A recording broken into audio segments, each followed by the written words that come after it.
આપણે ઘણા સમયથી જોઈએ છીએ કે ખાદ્ય પદાર્થો અને સામગ્રીની અંદર ખૂબ જ મોટા પ્રમાણમાં ભેળસેળ થઈ રહી છે. આરોગ્ય વિભાગ ફૂડ ડ્રગ્સ દ્વારા સેમ્પલો લેવામાં પણ આવે છે. ઘણીવાર એ સેમ્પલો પણ ફેલ થાય છે.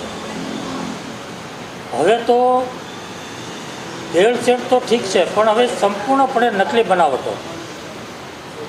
હમણાં 2 દિવસ પહેલાં આપણે જોયું કે જે ઘી પકડાયું સંપૂર્ણ નકલી. તો મને એવું લાગે છે કે ખાદ્ય પદાર્થોમાં ભેળસેળ કરી અને નકલી બનાવવું એ ખૂબ જ ગંભીર ગુનો છે અને માનવ જીવન સાથે છેડા થઈ રહ્યા છે. માણસની જિંદગી સાથે રમત રમાઈ રહી છે. આવી ગંભીર બાબતની અંદર ફૂડ એન્ડ ડ્રગ્સ વિભાગ, આરોગ્ય વિભાગને કડક કાયદો હોવો જોઈએ. આ મારી માગણી છે. આ પહેલાં પણ લગભગ 8 મહિના પહેલાં જે ચોમાસું સત્ર શરૂ થવાનું તે પહેલાં મેં રજૂઆત કરી હતી કે આવતા સત્રની અંદર આમાં કડક કાયદો બનવો જોઈએ, લોકોને કાયદાનો ડર ઊભો થવો જોઈએ અને મિલાવટવાળી વસ્તુ બંધ થવી જોઈએ. પરંતુ આજે આનું પ્રમાણ વધતું જાય છે. આજે સરકાર કેન્સર જેવા રોગો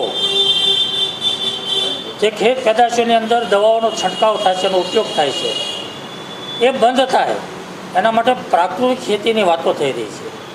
અનેક સંસ્થાઓ, ખુદ ગુજરાતના રાજ્યપાલ પણ આની અંદર રસ લઈને પ્રાકૃતિક ખેતી લઈને માનવ જીવન બચાવવાનો પ્રયાસ થાય છે. લોકોની જિંદગી બચાવવાનો પ્રયાસ થઈ રહ્યો છે. સ્વાસ્થ્ય સારું રહે એના પ્રયાસો થઈ રહ્યા છે. આ દેશના વડાપ્રધાન નરેન્દ્રભાઈ મોદી આખી દુનિયાની અંદર મિલેટ ફૂડનો પ્રસાર કરી રહ્યા છે કે લોકોની જિંદગી બચે, લોકો તંદુરસ્ત બને, સ્વસ્થ બને અને સ્વાસ્થ્ય સારું રહે.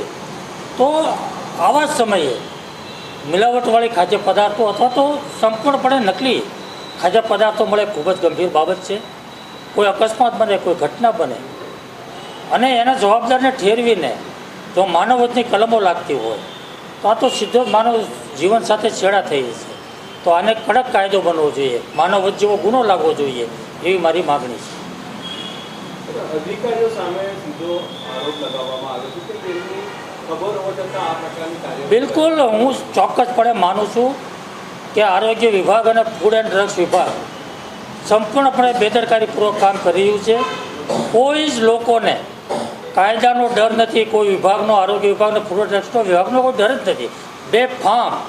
બેફામ મિલાવટ ચાલી રહી છે, નકલી વસ્તુઓ બનાવી રહ્યા છે અને લોકોને વેચી રહ્યા છે. માનો કે હું તમને એક દાખલો આપું કે વાર તહેવાર આવે તો સેમ્પલો લેવાય. દશેરા આવ્યા છે તો ફાફડાઓના, જલેબીના સેમ્પલ લીધા. સેમ્પલનું પરિણામ ક્યારે આવે? 10 દિવસ 15 દિવસ પછી.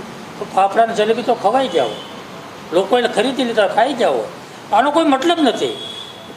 સપાટા જગ્યાએ કોઈ ઠોસ કાર્યવાહી થાય અને કડકમાં કડક કાર્યવાહી થવા માટે કડક કાયદો જોઈએ. બંને વસ્તુ છે. આરોગ્ય વિભાગ અને ફૂડ એન્ડ ડ્રગ્સ વિભાગની બેદરકારી અને કડક કાયદો નથી, પાંગળો કાયદો છે, એટલા માટે બધું ચાલે છે.